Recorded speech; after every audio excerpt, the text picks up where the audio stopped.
आणखी एक महत्त्वाची बातमी आहे। वैष्णवी हगवणे मृत्यू प्रकरणी धक्कादायक माहिती आता उघड झालेली आहे। पती शशांक हगवणेकडून वैष्णवीला 8 दिवस विविध हत्यारांनी मारहाण करण्यात आलेली होती।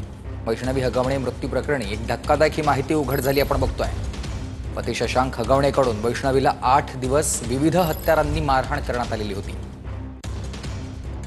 प्रदीप कावसे माझे सहकारी आपल्याला सविस्तर माहिती देतील। प्रदीप, खरं तर सुमित, आपण पाहतोय की पोलीस तपासामध्ये ही माहिती जी आहे ती उघड झालेली आहे। वैष्णवी हगवणेला आत्महत्या करण्यापूर्वी जो पती होता शशांक हगवणेकडून 5 आणि 3 दिवस वेगवेगळ्या हत्यारांकडून मारहाण जी आहे ती वैष्णवी हगवणेला करण्यात आलेली होती। जे पोस्टमॉर्टम रिपोर्टमध्ये वैष्णवीच्या अंगावरती जखमा आढळलेल्या आहेत त्यामध्ये हत्यारं जे आहेत ते पोलिसांकडून जप्त केली जातात। मात्र सलग 8 दिवस जे आहे शशांक हगवणेकडून वेगवेगळ्या हत्यारांनी वैष्णवी हगवणेला मारहाण झाल्याची पोलीस तपासामध्ये माहिती समोर येते।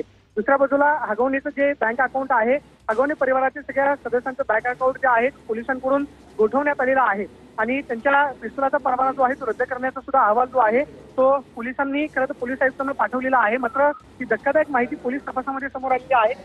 वैष्णवी हगवणेला जवळपास 8 दिवस जे आहे वेगवेगळ्या हत्यारांकडून मारहाण जी आहे ती करण्यात आलेली होती। या प्रकरणामधला महत्त्वाचा आरोपी जो आहे तो निलेश चव्हाण आणि करिश्मा हगवणे या वारंवार जे आहेत ते वैष्णवी हगवणेला मानसिक त्रास देत होते ही सुद्धा माहिती समोर आलेली आहे। त्यामुळे निलेश चव्हाणचा अजूनही पोलिसांना शोध लागत नाही। निलेश चव्हाण हा आरोपी जो आहे तो या तपासामध्ये मिळणं खूप आवश्यक आहे। त्यामुळे निलेश चव्हाणचा शोध लागल्यानंतर त्याच्या मोबाईलमध्ये जे वैष्णवी आणि शशांक हगवणेचं जे चॅट होतं ते खरं तर जप्त करण्याची आवश्यकता आहे। त्यामुळे निलेश चव्हाणचा शोध जो आहे तो पोलिसांकडून घेतला जातोय।